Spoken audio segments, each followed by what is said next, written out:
mantras of our Divine Mother. Our Divine Mother says, at the service of the Divine we are. It is the Divine who decides, ordains, and puts in motion, directs, and accomplishes the action. With my love and blessings, says our Divine Mother.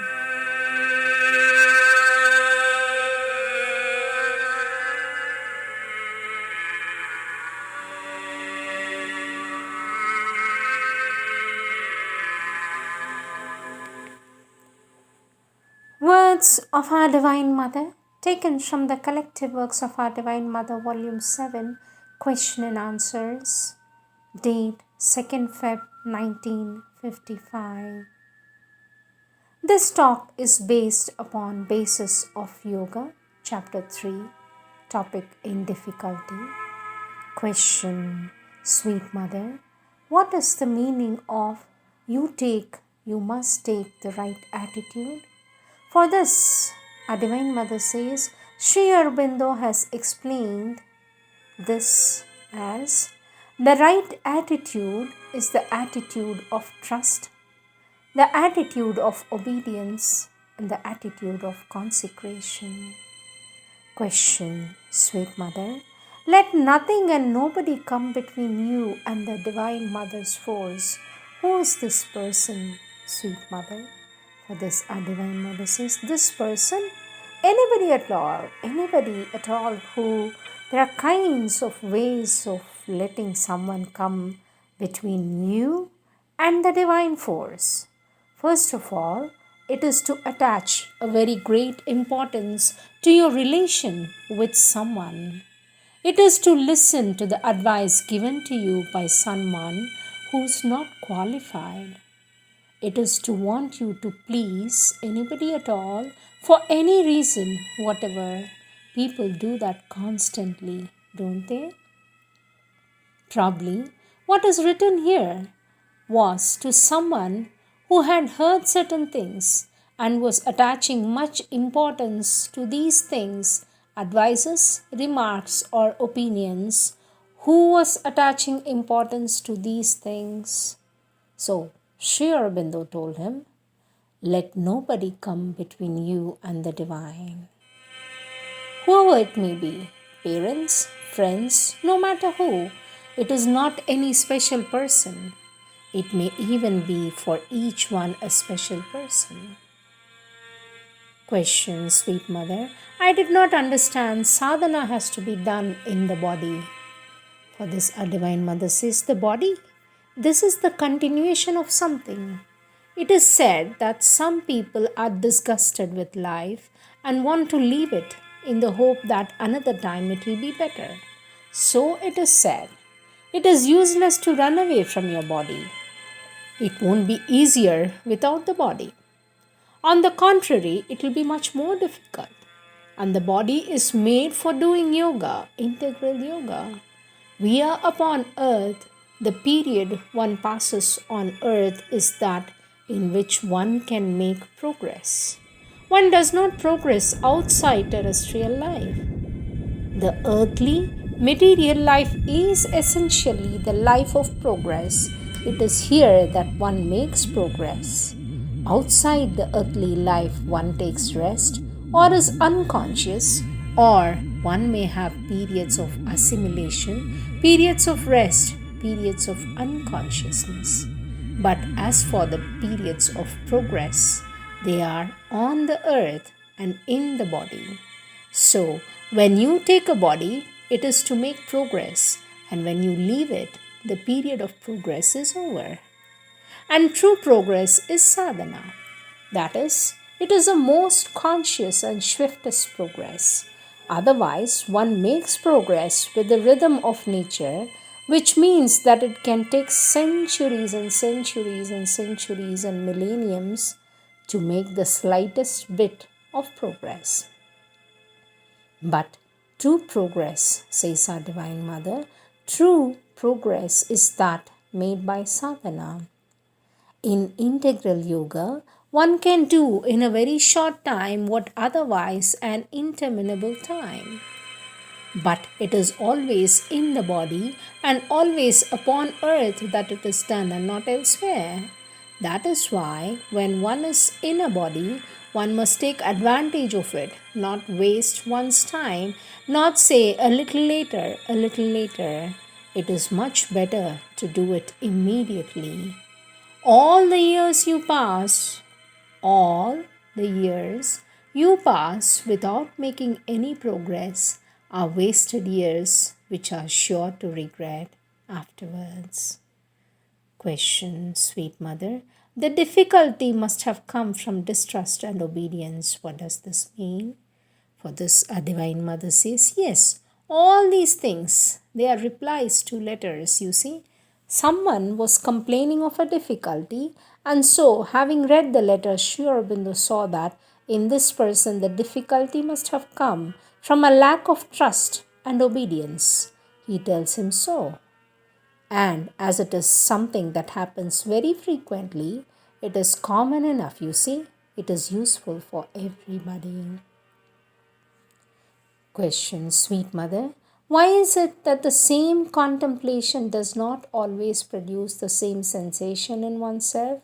That is, for example, when one looks at the sea and the stars, when one looks at the sea or the stars and thinks of one's insignificance, then there is a particular sensation which is produced within.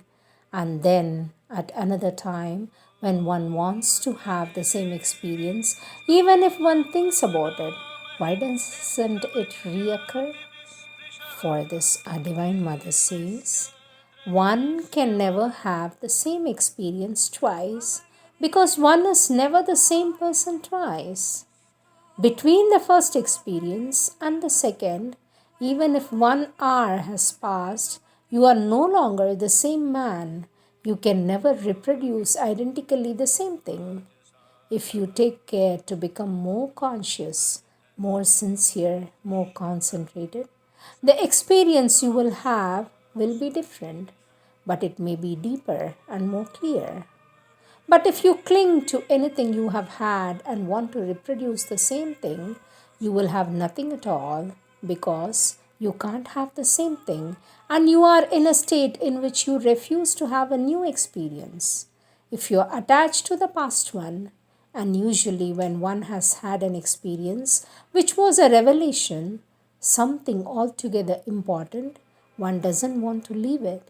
One is afraid of not having it any longer. And so, in this moment of clinging to something, one prevents oneself from progressing and puts oneself in a condition in which one can't have the next experience. Our Divine Mother says, well, this has to be understood because it is an absolute fact. One can never have the same experience twice. They may be similar experiences, very close, but these experiences, if one is absolutely sincere, impartial, and like a blank page, he will perceive that there is a difference, sometimes an essential one, between the two. Though in appearance they seem very close, but the more ready you are to leave behind all that you've experienced in order to be able to go towards something better and higher, the faster you will go, the more you drag the heavy weight of all the past which you don't want to get rid of, the slower is your advance. Our Divine Mother says all the past should always be simply like a stepping stone or a ladder, something to lead you farther. It should not have any other use except to push you forward. And if you can feel this and always turn your back on what is past and look at what you want to do, then you must go much faster. You don't waste time on the way. What makes you lose time is always this clinging to what has been, to what is, what seemed to you beautiful and good in what is past. This must only help you. You must not reject it, but it must help you to go forward. It must simply be something on which you lean to take a step forward. Now, at a particular time, a set of circumstances, inner and outer, has caused one to be receptive to a certain vibration. For example, as you say, while looking at the sea, or looking at the stars, or contemplating a landscape, or reading a page, or hearing a lecture, one has suddenly an inner revelation, an experience, something that strikes him and gives him the impression of being open to something new. Let me repeat. Our Divine Mother says at a particular time, a set of circumstances, inner and outer, one has caused one to be receptive to a certain vibration. For example, as you say, while looking at the stars or contemplating a landscape or reading a page or hearing a lecture, one has suddenly an inner revelation, an experience, something that strikes him and gives him the impression of being open to something new. But if you want to hold on to this tightly like that, you will lose everything because one can't keep the past. One must always go forward, advance, advance. This illumination must prepare you so that you can organize your whole being on this new level in order to be able suddenly one day to leap up again to a higher step. Our Divine Mother says, there is a horizontal advance between abrupt ascents. It is the moment of the abrupt ascent which gives you an expression of something like a revelation, a greater inner joy. But once you climb the step, if you want to climb it once more, you would have to go down again. You must go on preparing yourself at this level in order to climb another higher step. These things which suddenly give you a great joy are always ascents. These ascents are prepared by a slow work of horizontal progress. That is, one must become more and more conscious, establish more and more perfectly what one is, draw from it all the inner psychological consequences and in action also. It is a long utilization of an abrupt leave. As I say, there are two kinds of progress, but the horizontal progress is indispensable. You must not stop. You must not cling in this way to your vertical progress and not want to move because it has brought to you a revelation. You must know how to leave it in order to prepare for another, says our Divine Mother. Brahmesh विष्णुनमिता प्रणमामि सदा मीरा